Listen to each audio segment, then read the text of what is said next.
अब इसको मैं पहले यहीं पर सिंप्लीफाई कर देता हूँ। वैसे जो हम काम यहाँ कर रहे हैं वो एक्चुअली हमें क्वेश्चन बाय क्वेश्चन करना है, लेकिन बार बार हर क्वेश्चन पर मेहनत करेंगे हमारा टाइम वेस्ट होगा डिस्कशन का। तो इसलिए मैं सारी की सारी कैलकुलेशंस आपको यहीं शो कर देता हूँ कि आपने करना क्या था इस क्वेश्चन में। क्वेश्चन मुश्किल नहीं है, माइंड यू, क्वेश्चन बहुत इजी है, बस आपको थोड़ी सी कैलकुलेशंस करनी है इस क्वेश्चन में, नथिंग एल्स। क्वेश्चन क्या कहते हैं कि जो फर्स्ट पाई चार्ट है वो परसेंटेज ब्रेकअप है जीडीपी का, जो टोटल हमें 650 गिवन है। तो ये जो परसेंटेजेस हैं ये 650 के परसेंटेजेस हैं।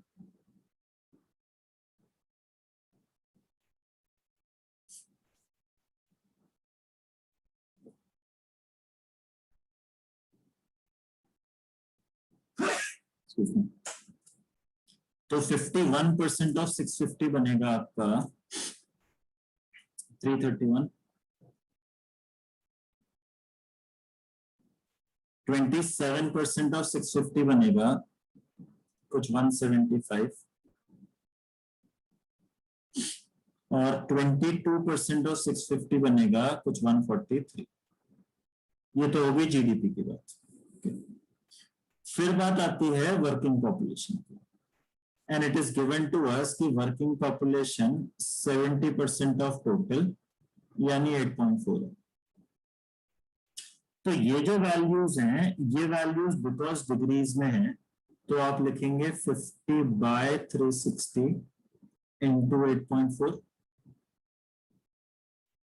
आप लिखेंगे 90/360 इंटू 8.4, और आप लिखेंगे 220/360 इंटू 8.4।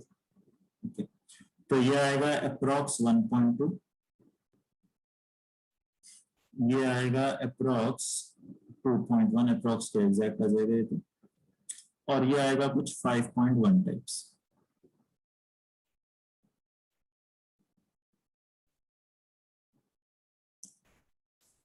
ऑलराइट, अब एक आखिरी चीज, प्रोडक्टिविटी ऑफ एनी ग्रुप और any sector is defined as the average amount contributed GDP per person। तो यहाँ आपकी प्रोडक्टिविटी की जो डेफिनेशन है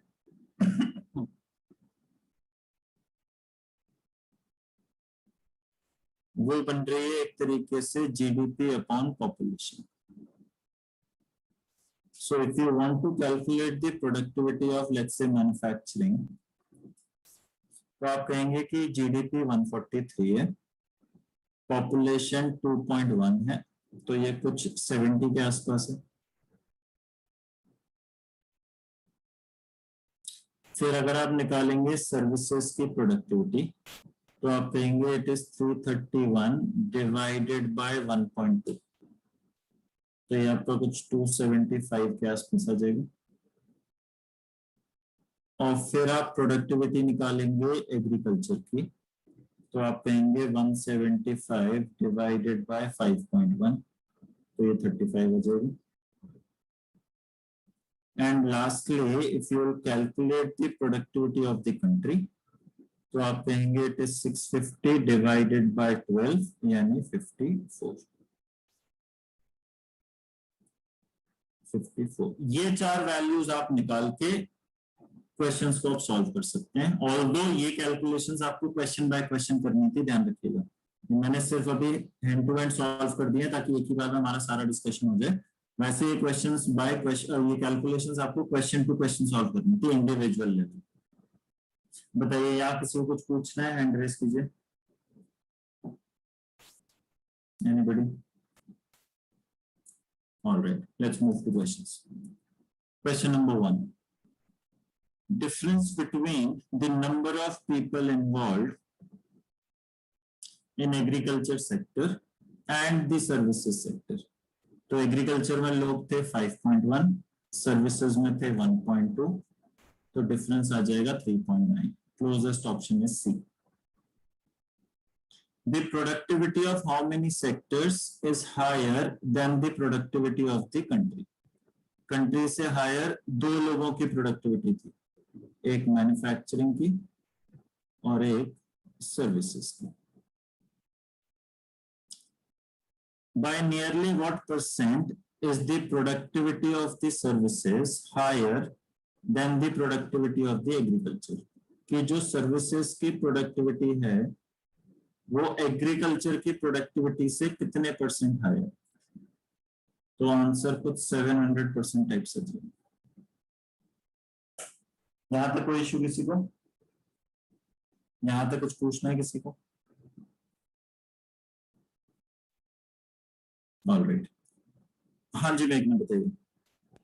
सर एक डाउट था, हम जो कंट्री की प्रोडक्टिविटी कैलकुलेट करते हैं तो हम वर्किंग पॉपुलेशन ना लेकर के टोटल पॉपुलेशन लेंगे 12 बिलियन। हाँ मतलब ऐसे है ना, देखिए थोड़ा लॉजिकली सोचो और थोड़ा छोटा भी सोचो।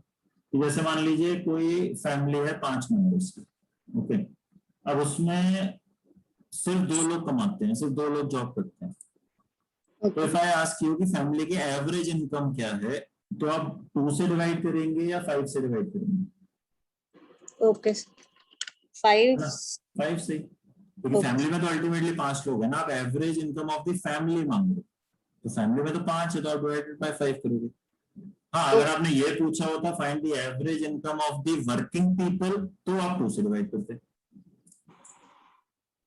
ठीक है सर। सर इधर जो फॉर्मूला दिया हुआ है प्रोडक्टिविटी का, उसमें कंट्रीब्यूशन पर पर्सन कुछ लिखा हुआ है सर। हाँ, क्योंकि वो सेक्टर की बात कर रहे हैं ना। अब देखिए सेक्टर में तो वही पब्लिक होगी ना जो वर्किंग होगी, सेक्टर में तो नॉन वर्किंग का कोई काम ही नहीं। Okay okay, thank you sir. Alright, चलिए क्वेश्चन नंबर 10 पे आ जाइए सारे लोग। क्वेश्चन नंबर 10 कहते हैं, if in the next year the workforce engaged in each of the sectors maintains its productivity। तो अगर मैं प्रोडक्टिविटी का फॉर्मूला लिखूं which is GDP upon population, तो नेक्स्ट ईयर क्या हुआ, ध्यान से सुनिएगा, नेक्स्ट ईयर क्या हुआ कि सारे के सारे जो सेक्टर्स हैं उन्होंने अपनी प्रोडक्टिविटी कांस्टेंट रखी हुई है लास्ट ईयर के जैसे, लेकिन जो वर्किंग पॉपुलेशन है उसमें 5% का इजाफा हो गया। There is an increase of 5% in the population. तो परसेंटेजेस के पॉइंट ऑफ व्यू से सोचो, अगर मेरे को फाइनल आंसर सेम रखना है but my denominator is increasing by 5%, तो क्या मुझे अपना न्यूमरेटर भी 5% इंक्रीज करना पड़ेगा to maintain my answer? Everyone, so can we say answer C option हो जाएगा?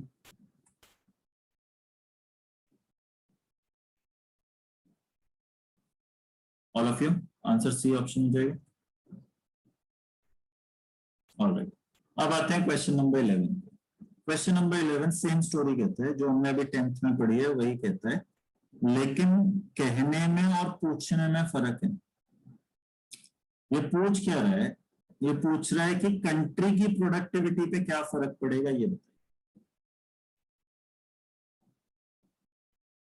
अब कंट्री की प्रोडक्टिविटी की जब आप बात करोगे, जो अभी मेघना भी डिस्कस कर रही थी, मुझे बताइए क्या कंट्री की प्रोडक्टिविटी निकालते टाइम आप टोटल पॉपुलेशन की बात करोगे? और टोटल पॉपुलेशन का मतलब है आप वर्किंग और नॉन वर्किंग दोनों की बात करोगे। तो वर्किंग पॉपुलेशन का तो डेटा हमें गिवन है, बताइए क्या नॉन वर्किंग के बारे में कुछ भी इंफॉर्मेशन नोन है यहाँ पे एज ऑफ नाउ? नो। तो क्या टोटल पॉपुलेशन निकल पाएगी?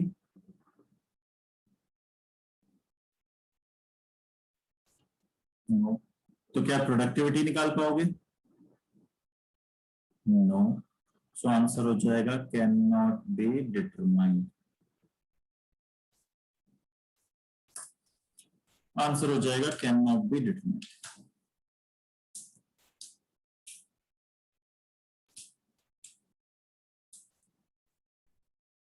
ओके, कोई इश्यू तो नहीं किसी को?